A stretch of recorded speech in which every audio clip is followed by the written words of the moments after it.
Hi, I'm John with AppliancePartsPros.com. Today we're going to be showing you how to repair your appliance. Remember that anytime you work on an appliance, make sure that it is unplugged or the circuit breaker is turned off so there is no chance of electrocution. Today we're going to show you how to install a drum bearing for a Frigidaire dryer. It's a really easy job that only requires a Phillips head screwdriver, a flat blade screwdriver, a pair of needle nose pliers, a putty knife, and a few minutes of your time. When you open the package, you're going to get one new drum bearing. The reason why you'd be replacing the bearing is if there's an unusual noise during use, or if the drum assembly doesn't turn at all during operation. Use a putty knife to release the two retaining clips that hold the top panel in place.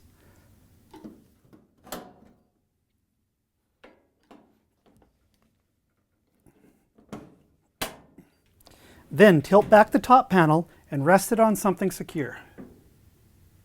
Use a Phillips head screwdriver to remove the two screws that retain the front panel of the dryer cabinet.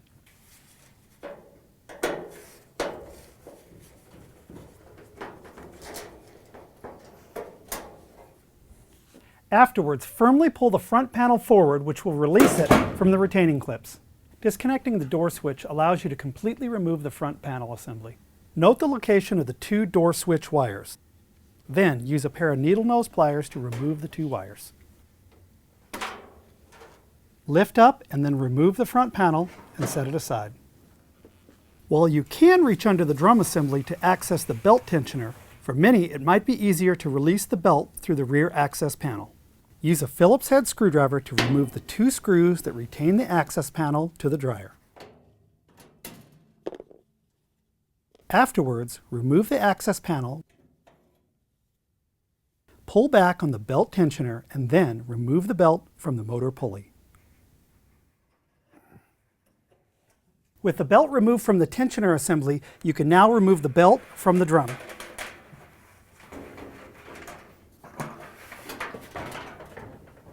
Remove the plastic drum alignment spacer to generate added clearance for removing the dryer drum.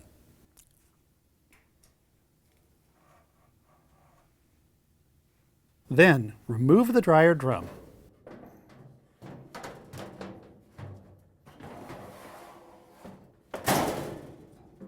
With the drum removed, you'll now have access to the bearing assembly that supports the rear of the dryer drum.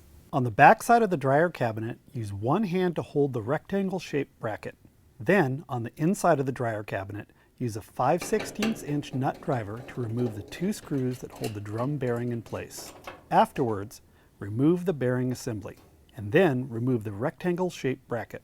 With the bearing assembly removed, separate the plastic bearing from the metal bracket. Use a small flat blade screwdriver to remove the metal ball bearing from the plastic bearing.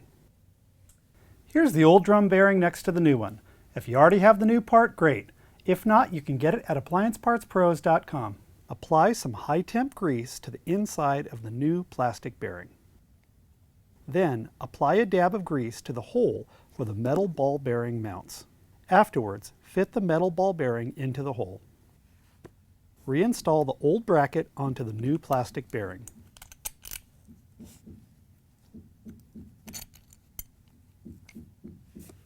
Then, position the bearing assembly within the dryer cabinet. Position the rectangular bracket, and then, using a 5/16 inch nut driver, tighten the two screws that hold the drum bearing assembly in place. Reinstall the drum in the dryer cabinet. Reinstall the drum alignment spacer.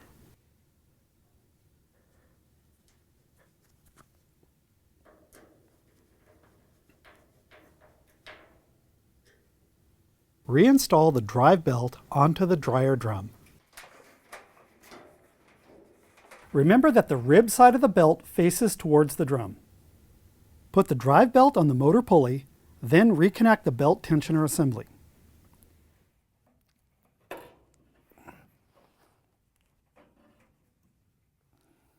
Reinstall the rear access panel, and then thread in and tighten the two Phillips head screws.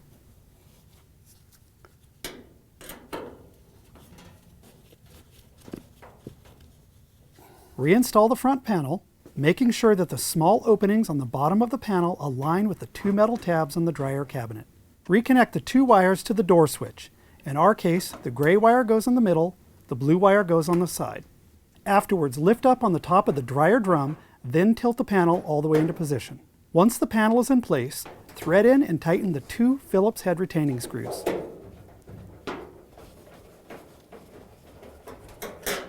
Lower down the top panel and then push on the front edge to engage the two retaining clips. Afterwards, reconnect the power cord and then you can take the dryer for a spin. Thanks for joining us for another successful repair brought to you by AppliancePartsPros.com. And be sure to check out our other repair videos on our website, on our Facebook page, and on our YouTube channel.